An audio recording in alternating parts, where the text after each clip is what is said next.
What's going on within the county? Donna, how are you? I see a number of faces in real estate, the builders, the cities, the community here, and it's very important that we work together. To highlight some of the things I think that have been a frustration and we worked on for a number of years, I think some of the people have attended our land use that we're at a kind of up to speed era program of bringing in the builders locally to the land use departments and government center in this area, and really walking through the new software and showing how to implement a faster position to really permitting your projects. It's still a struggle. The county is going to struggle with this for some time, and it's new technology. But the thing is, we're also changing the model in this area to 4 technical, I'm going to call it engineer and project managers. So once you come into the county for a project, you're going to have a single point of contact all the way through that process. That's being developed now. It'll add efficiencies and it'll remove some of the headaches.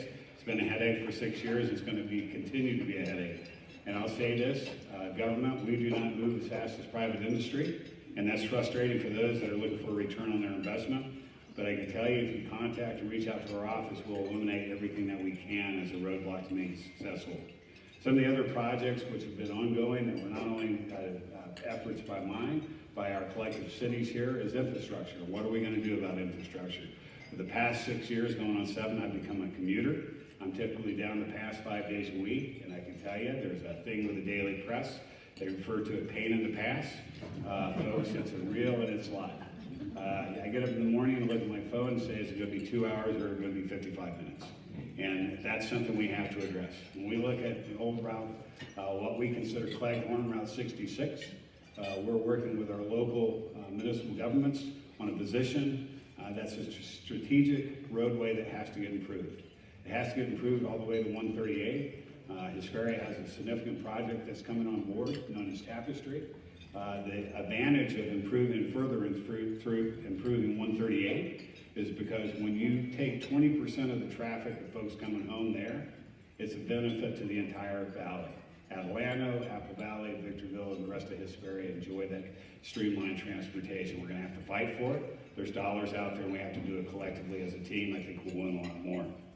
That's the other. Of course, we've all heard, if you can show by a raise of hands, if you remember the maglev train. Does anybody remember that from 30 years ago? Well, showing your age. Well, you guys don't. We're still in elementary school here, but that has now transformed to what they're calling Brightline. It's a branded project that we hope to see come through to fruition. If it does, Apple Valley and Victorville, it's a redirect for over 12,000 jobs. They're working on the really financing of that. And that's an aggressive effort. It's a group that actually has a train. It's very successful in Florida. They focus nationally on time. With their train, here in Las Vegas becomes an hour and 30 minutes. Fractionally, it doesn't impact local business because the people that are going to, it's the same as an airline. It's very streamlined, it's very inventive, and they deal in time. So that's one of the things that we're looking at.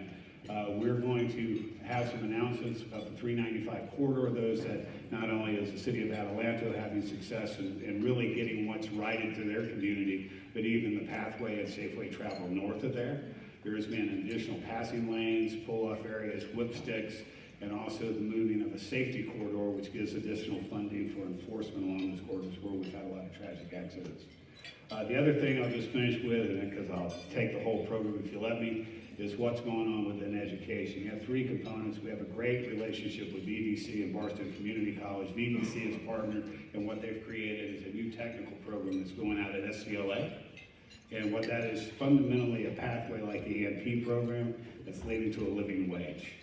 So you're going to have facility maintenance, you're going to have maintenance mechanics and a welding program that's matched to industry. And the great thing is, like in the city of San Bernardino, John, you'll find this interesting. So what they're doing in the local high schools is, as a senior in high school, I can go to VDC, pair with an employer, graduate high school, walk into a $40,000 a year job as an apprentice, and anywhere from 12 to 24 months later be in a mid-$70,000 a year position with income and benefits. So that's going on locally. I don't think we're talking about it enough.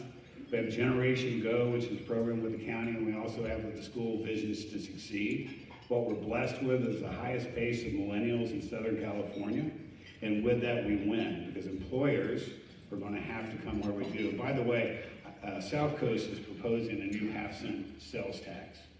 South Coast Air District, okay? I say, please do. It's another reason we're open for business. We have our own air district. Come on up and join us. Thanks for letting me speak today, and have a great week.